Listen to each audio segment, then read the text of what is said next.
for many Republicans earlier in the year, something of a sigh of relief, even if they wouldn't say that in public, that President Trump was leaving the stage. There was anger about what had happened on January 6th, and there was an interest in getting the country back on track after a year of the pandemic. But in the intervening 5 months, a lot has changed, and I struggle to see how exactly they end up in a place of sweeping bipartisanship or even incremental bipartisanship on some of these signature issues. What's your latest reporting on how relationships are between Republicans, both on Capitol Hill, but also at the White House?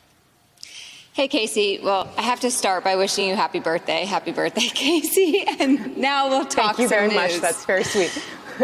Now we'll talk some news. But my reporting is that the negotiations, let's start just with infrastructure, which is the biggest bipartisan negotiation that has been going on. And you put it so well that talks seem to be extremely stalled. A $1.7 trillion plan offered by the White House on Friday, meanwhile, offered to the Republicans while simultaneously Jen Psaki was telling the press publicly about it. That's usually not how serious negotiations work.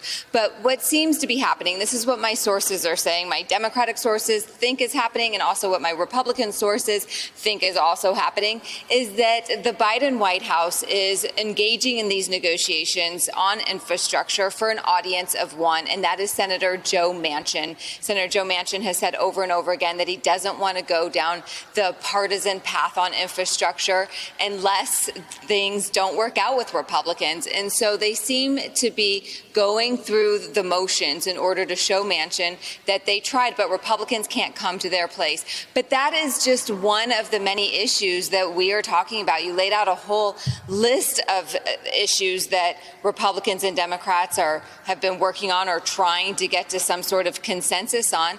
But politics are really getting in the way, especially when you have members of the Republican Party, the Republican Study Committee, are telling their members when they are home in their district to talk about inflation and blame the president for abundant spending for causing what they say is inflation. So the economics of this are going to become very difficult, and that doesn't even include all of the tensions among members and the fraught relationships among members up here on Capitol Hill since January 6th.